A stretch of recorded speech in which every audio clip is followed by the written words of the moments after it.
L'airdrop du projet Hyperliquid devrait se positionner comme l'un des airdrops les plus lucratifs de l'histoire. On vous dit tout sur ce projet dans un instant. Le Crypto Daily. Mon nom est Benjamin Cohen. Et vous êtes bien sur le Crypto Daily. Le podcast qui traite de l'actualité crypto, NFT et métaverse. Dans vos oreilles, chaque jour, du lundi au vendredi. Salut, c'est Thomas du Crypto Daily, j'espère que vous allez bien, et c'est donc notre actualité principale aujourd'hui.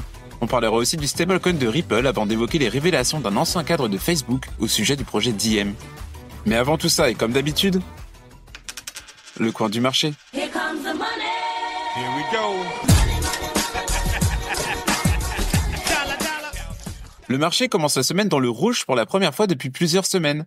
Le Bitcoin baisse de 1,6% sur les dernières 24 heures pour un prix de 95 525 $, et Ethereum chute de 2,2% pour un prix de 3 621 $. Le XRP dépasse Solana grâce à une hausse de 22%. Sol de son côté baisse de 4,2%. Le BNB et le Doge perdent respectivement 2,5% et 3,3%. L'ADA gagne 2,5%. Et enfin la VAX gagne 6,1%. Hyperliquid a-t-il réalisé le plus gros airdrop de l'histoire ? Jeudi dernier, l'exchange décentralisé Hyperliquid présentait les modalités de l'airdrop de son token HYPE. Dès l'annonce, de nombreuses personnes ont considéré qu'il pourrait s'agir de l'un des airdrops les plus lucratifs de l'écosystème. Et ils avaient raison. Hyperliquid a distribué 310 millions de tokens HYPE le 29 novembre pour une valeur initiale de 1,2 milliard de dollars au lancement. Concrètement, ça représentait 31% de l'offre totale. Le prix du token a rapidement grimpé, atteignant 9,2 $ et propulsant sa capitalisation boursière à plus de 3 milliards de dollars.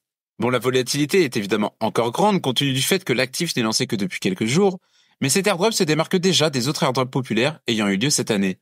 Pourquoi ? Tout simplement parce que ces projets ont vu le prix de leurs tokens chuter à leur lancement. Concernant l'airdrop d'Hyperliquid, sur le réseau X, on trouve de nombreux témoignages d'utilisateurs ayant reçu l'équivalent de plusieurs dizaines de milliers de dollars de récompenses. Et là où cet airdrop se démarque également, c'est qu'il est avant tout centré sur la communauté, sans allocation à des fonds de capital risque. Plus largement, les utilisateurs d'Hyperliquid se verront attribuer plus de 75% des tokens HYPE sur la durée, sans période de blocage. Concernant les tokens non distribués, ils seront déplacés vers les futures émissions et récompenses communautaires. Et pour ce qui est de l'Hyper Foundation, celle-ci se réserve 60 millions de tokens HYPE pour son fonctionnement, soit 6% de la capitalisation totale de l'actif.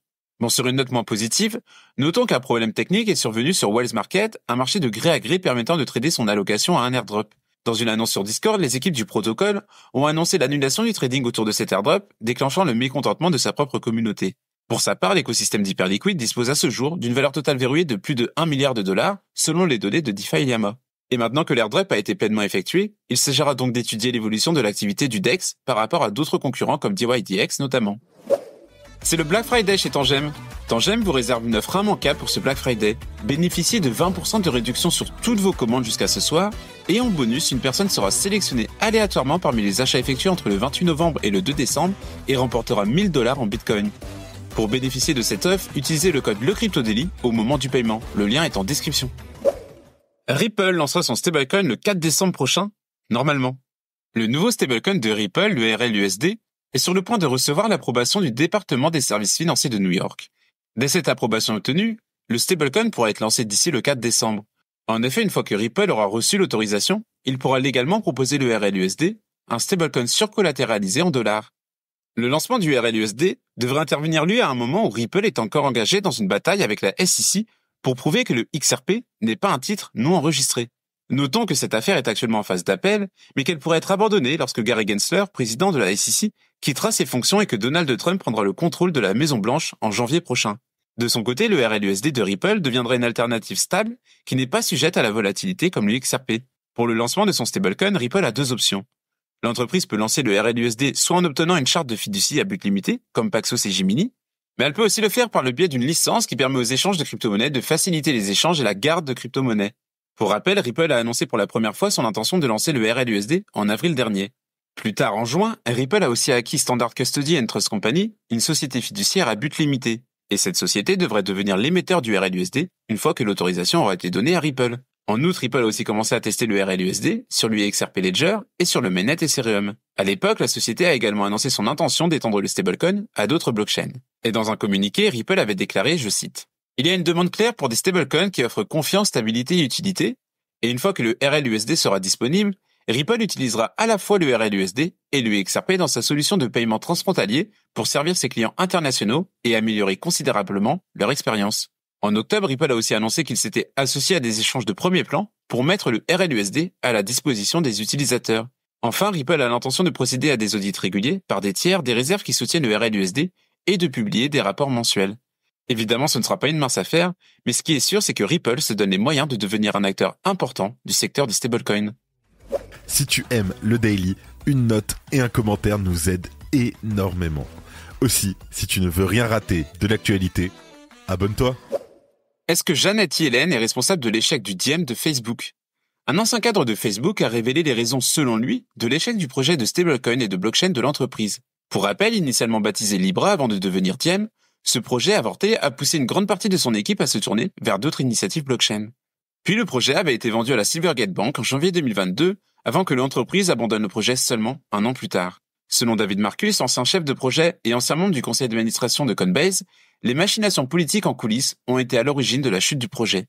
Il n'a d'ailleurs pas hésité à la qualifier de 100% d'assassinat politique dans un long message posté sur Twitter.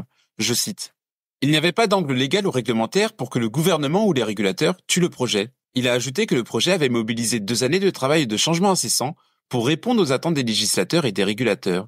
Malheureusement pour le projet, même le soutien de certains membres du Conseil des gouverneurs de la Réserve fédérale, dont son président Jérôme Powell, n'a pas été suffisant face à la forte opposition de Janet Yellen. Et le fait que Janet Yellen se soit prononcée contre le projet aurait tout simplement sonné le glas de celui-ci. D'ailleurs, peu de temps après cette réunion, la Fed a organisé des appels avec toutes les banques participantes et le conseiller général de la Fed a lu une déclaration préparée pour chacune d'entre elles. Dans celle-ci, il était dit, je cite, « Nous ne pouvons pas vous empêcher d'aller de l'avant et de lancer le projet, mais nous ne sommes pas à l'aise avec le fait que vous le fassiez. » À l'époque, Politico avait rapporté que le modèle d'entreprise de Facebook inquiétait sérieusement les régulateurs. Les régulateurs américains, sous la direction du groupe de travail du président sur les marchés financiers, avaient d'ailleurs exprimé des inquiétudes dès novembre 2021. Selon eux, la perspective d'avoir un émetteur de stablecoin, un fournisseur de portefeuille et une entreprise commerciale en une seule et même entité pourrait entraîner une concentration excessive du pouvoir économique. Et sur ce point, il est dur de leur donner tort. Et voilà, c'est fini pour nos 3 news principales du jour, et on passe maintenant aux brèves.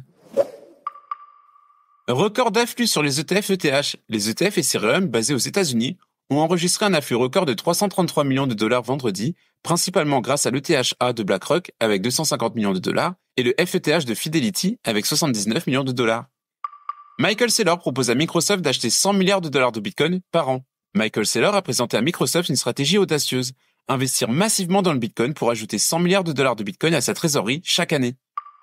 Pump.fun subit une importante baisse de ses revenus. La plateforme de lancement de memecoin Pump.fun a subi une chute brutale de 33% de ses revenus après la désactivation de sa fonction de streaming en direct. Cette décision a fait suite à de nombreuses controverses. Binance lance une nouvelle collection NFT avec Cristiano Ronaldo. Binance et CR7 lancent la collection NFT Forever Skills afin de mettre en avant les gestes emblématiques du joueur. Les participants peuvent soumettre des vidéos pour tenter de gagner des NFT ou accéder à une masterclass avec Ronaldo. Et on termine par l'exchange japonais DMM Bitcoin qui va fermer ses portes. L'échange a annoncé son intention de liquider ses activités après un hack en mai qui a entraîné la perte de 320 millions de dollars en Bitcoin. La plateforme n'a donc pas réussi à se relever de cette attaque. Et voilà, c'est la fin de ce résumé de l'actualité du jour. Évidemment, pensez à vous abonner pour ne pas rater le suivant, quelle que soit d'ailleurs l'application que vous utilisez pour nous écouter. Rendez-vous aussi sur Twitter pour d'autres contenus d'actualité exclusifs. Je crois que j'ai tout dit. Faites attention à vous, et moi je vous dis à mercredi. C'était Benjamin pour le Crypto Daily. Merci et à très vite.